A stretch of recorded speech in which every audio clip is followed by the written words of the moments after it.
In the fall of 2023, a warehouse in Shreveport, Louisiana went dark.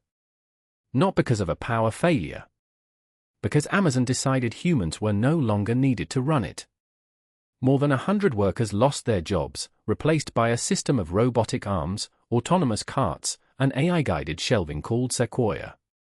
This film documents the workplaces where that transition is already complete and the jobs that are disappearing right now, before most people are even paying attention.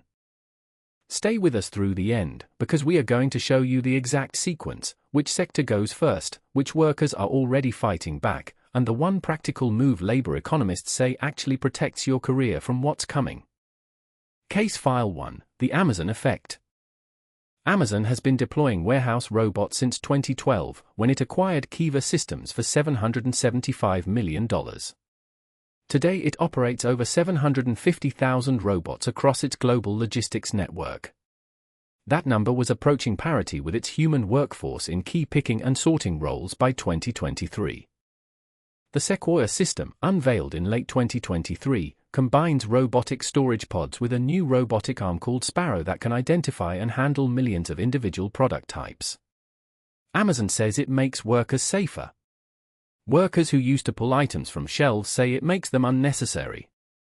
A 2022 investigation by The Guardian and the Strategic Organizing Center found injury rates at Amazon's most automated warehouses were nearly double those at its traditional facilities, suggesting that where robots handle the easy tasks, humans are left with the most physically brutal ones, essentially becoming the edge cases the robots can't yet solve. That investigation cited an internal Amazon injury rate of 6.6 serious incidents per 100 workers annually at robotic sites, nearly twice the industry average of 3.3. But Amazon is only the most visible example. The robot workplace is not a warehouse problem. It's a logistics, manufacturing, hospitality, and retail problem simultaneously, and the second case file is a story most people have walked right past without realizing what they were looking at. Case File 2, The Last Mile War. Starship Technologies has completed over 6 million autonomous deliveries across college campuses and suburban neighborhoods in the US and UK as of early 2024. The small six-wheeled robots carry food and parcels at walking speed, supervised remotely by operators who each manage up to 100 robots simultaneously, meaning one human does the work that once required 100 delivery personnel. Neuro, the autonomous delivery vehicle startup, raised approximately $1.5 billion and partnered with Kroger, Walmart, and Domino's before hitting regulatory turbulence in 2022 when it laid off 30% of its staff and paused vehicle production, a sign that the economics of last-mile robotics are not yet clean, even if the technology is functional. In 2022 in Pittsburgh, a Starship robot was caught on camera being tipped over by teenagers. The company's response was revealing. The robot righted itself, filed an incident report automatically, and continued the delivery.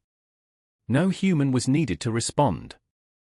The disruption was logged, analyzed, and trained on. The robot workforce literally learns from the attack. Meanwhile, Amazon Scout delivery robot program, launched with significant fanfare in 2019 in Snohomish County, Washington, was quietly cancelled in 2022, showing that not every robot deployment survives contact with reality. The jobs at risk are not gone yet.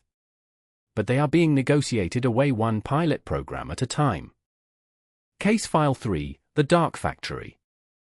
In manufacturing, the endpoint of automation has a name, the Lights Out Factory. A facility that runs 24 hours a day with no human workers on the floor.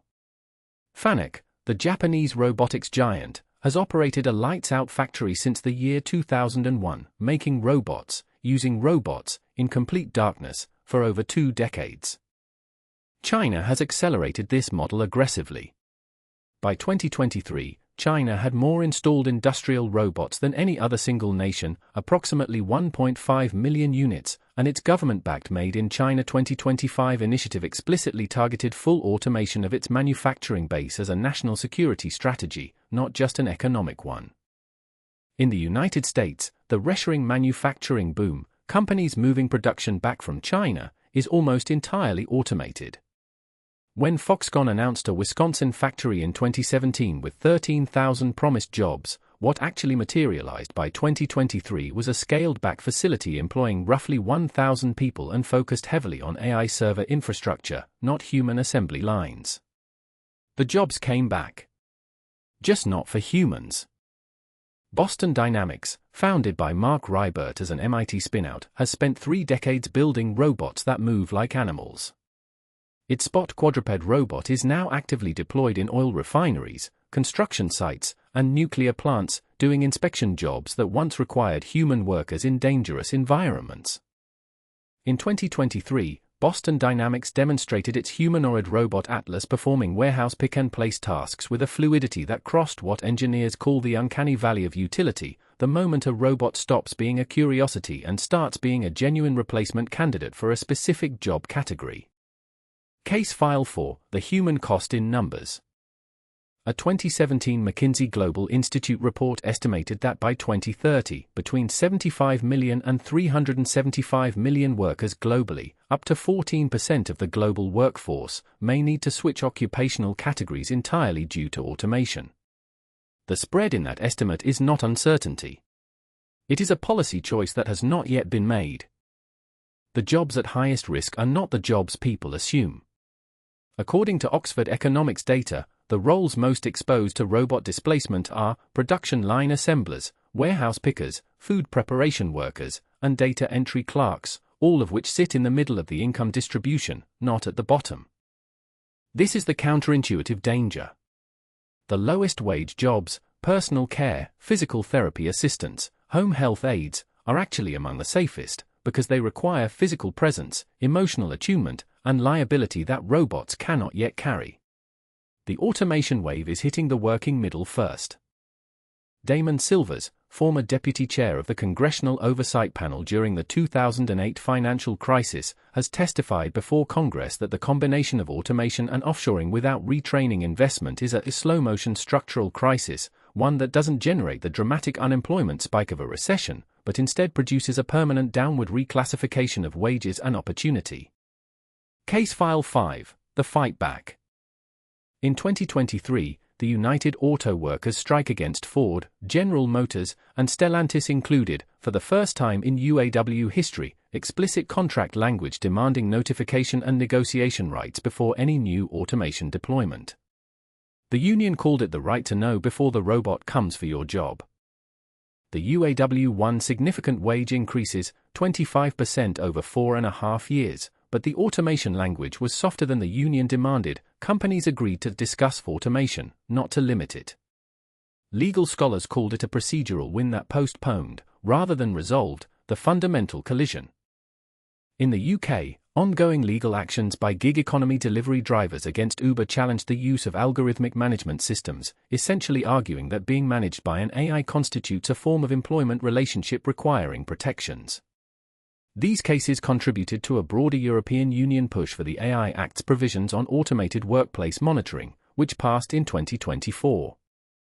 And in California, a 2023 bill, AB 1228, established a fast food council with the power to set wages and working conditions for fast food workers statewide.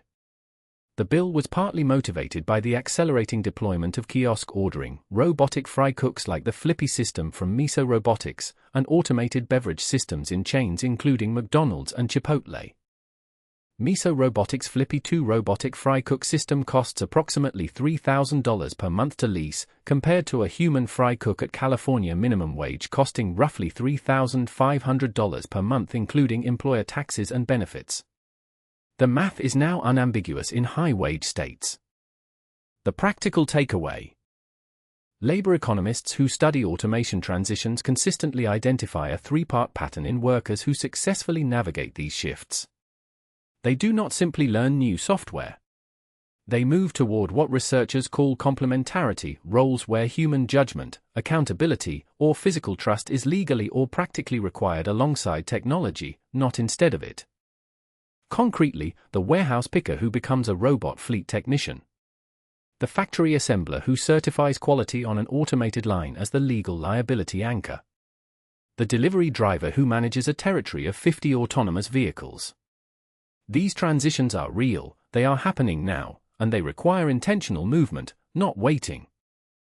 Rodney Brooks, the MIT roboticist who co-founded iRobot and Rethink Robotics, has argued since 2017 that predictions of rapid mass unemployment from robots consistently underestimate deployment friction, the cost, installation time, maintenance burden, and edge case failures that slow real-world rollout. He is not wrong. But he is also working with a 2017 cost curve. That curve has bent sharply since then. The honest answer to whether robots are taking jobs right now is, yes, in specific sectors, at specific wage levels, in specific geographies, and the frontier is advancing at a pace that is outrunning both policy response and public awareness. The Shreveport warehouse is not an isolated story. It is a filed case in an ongoing trial, and the verdict is not yet in. What job do you think will be transformed by robots within the next 5 years that almost nobody is talking about right now?